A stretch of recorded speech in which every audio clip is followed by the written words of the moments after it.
I'll go after C4 and the Sunder. Okay. Oh, the Colossus is back. The demon. I'll back you up, Turk. We got another Sunday moving in too. Hey, what's up guys, Kaya here. In this video we're going to talk about Outfit Wars. What is it? How do you win? What is this huge event that's going on? What is everybody talking about?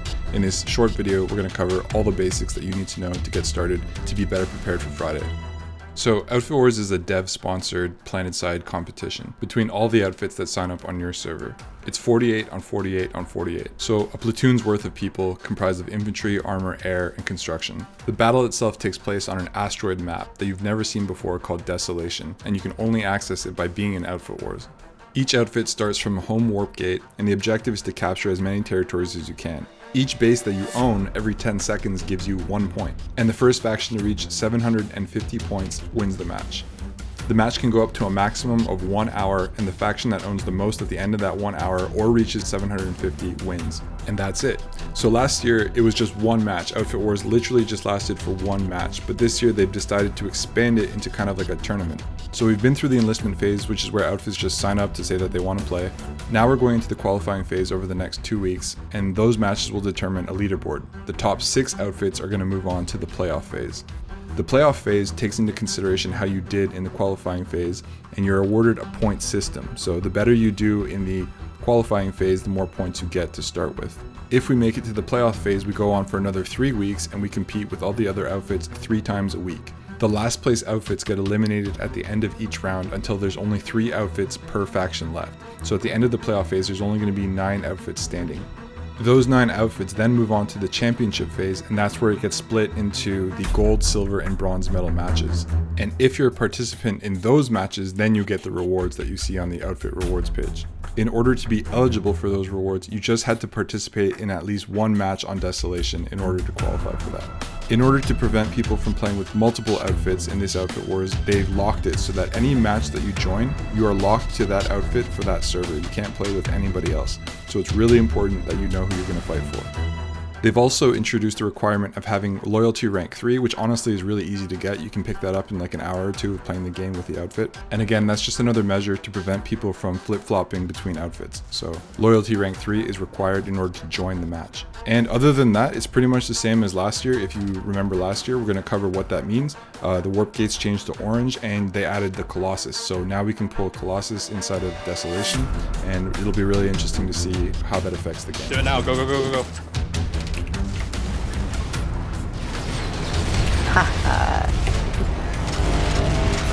Watch out for the harasser.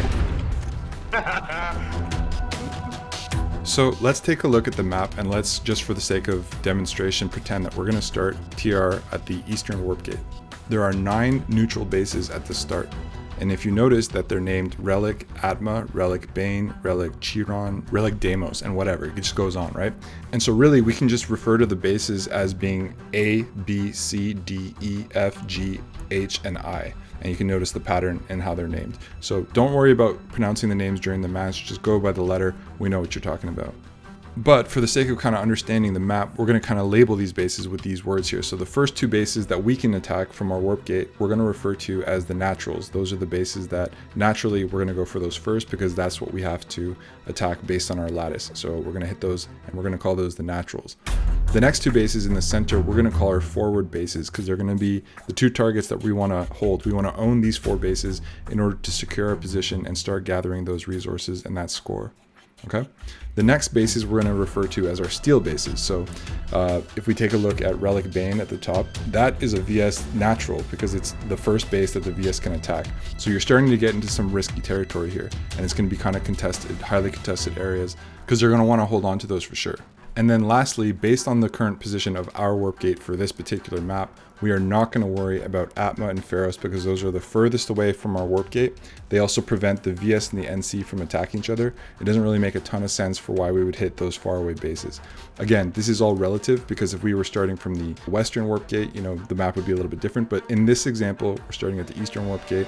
The farthest bases to the west, we're not going to worry about because you don't need that many bases to win. At most, you actually really only need about 5 bases to really secure your position. We're going to aim for 4 in the start, and then we're going to push for 5 if we're feeling secure. The last key thing to mention is that everything on Desolation is based on Cordium. You have to farm the cordium yourself and bring them back to your silos, which you construct yourself or you can bring back to the main silo at the warp gate. But these bases have literally no terminals for equipment or vehicles, and you have to use cordium in order to pull anything. So what do? You have to build your own. You have to use your own construction teams to farm and build up your bases and your pull bases. The only catch though is that you can only pull main battle tanks and galaxies from the home base warp gate. You cannot pull them from the vehicle or air terminals that you create yourself.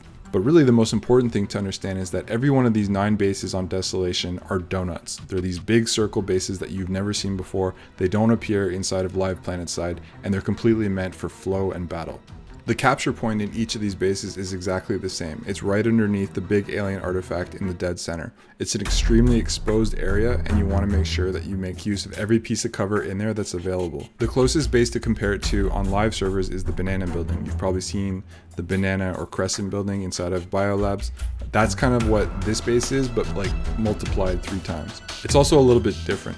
It's got a roof, it's got a second floor that has an interior and a balcony, and it has a first floor below. There is a staircase that you can take from the first floor up to the second floor, but there's no way to walk from the second floor up to the roof. As you can probably tell, having the height advantage here is really important.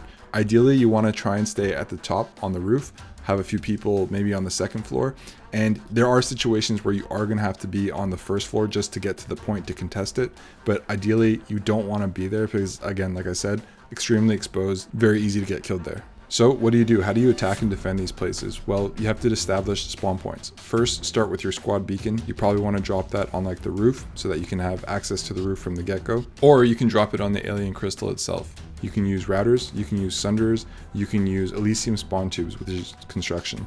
So we're probably going to be favoring defending these bases with the assistance of some construction. Won't go too far into that plan because the people who need to know already know what to do, but just be aware that you will have support there. Your squad leaders are going to know what to do. Now that kind of brings up a good point, which is that we don't actually need everybody here to know exactly what our plan is because we don't want that to leak. We don't want to give it away. You kind of just need to follow your orders from your squad leader, and it's more important to just get a general sense of what the map and the overall flow and purpose of the objectives is. But as for like specifics, listen to your squad leader, follow their commands. They know the plan. We've talked about this amongst the officers. So just listen to what your squad leaders have to say and just trust in that. The last thing I'll kind of mention is that because we don't have like exact reference points for, we don't have our usual call outs of like big stairs or small door, none of that applies anymore. We have to kind of just use cardinal directions. So north side of the donut, south side of the donut, east side, west side. Also using clock directions is really important. So like 12 o'clock is north, 3 o'clock is east, 6 o'clock is south, and 9 o'clock is west. And so you can kind of use those call outs to reference different parts of the circle. Just start with that because that's all we have to go with. There's a lot that can be said, but honestly guys, just the main thing is stay with your squad, stick together, try to keep the high ground, make sure you stick near to your medics, work as a team. Absolutely, you should be using Safeguard 5 implant. That increases the survivability of your entire squad. Use cover, stick near walls, hide behind objects. If you're in the open, deploy Hardlight Canopy. I think that's probably the default tactical slot weapon that everybody should be using is the Hardlight Canopy, because that's going to create cover for you no matter if you're in the open or not. And then the last thing I'll just mention is speed. Speed is really important. Speed and anti-air are very important things. There's going to be a lot of aircraft just because they're the fastest things you can be in. So cert yourselves up, add speed to your vehicles, change out the slots, get speed, get racer, make sure your characters are certed up, make sure your vehicles are maxed out. I think the officer group in 2RAF is super excited. We've put a bunch of work into it this week. A lot of planning has gone into this. And one thing that's really important to remember is that a lot of outfits can't field 48 players across multiple weeks to do multiple matches. 2RAF is fortunate to be in a position where we have enough people that we can actually participate in this event 100% 2RAF, our own outfit. A lot of outfits, in order to meet that number cap, have to merge up or form temporary alliances just to participate. So take pride in the fact that we're able to do it 100% on our own. So feels good, man. So I'm going to leave you with some footage just to get a sense of the map. This is from test server events that we took part in. So just get a feel for the layout of the bases. The map is fairly simple. It's just like an open field. It looks cool, looks awesome. But strategically, the donuts are the same. Again, the doodad art, the environmental cover inside the donut itself does change a little bit, but for the most part, the donuts are almost identical. So we'll see you in Outfit Wars.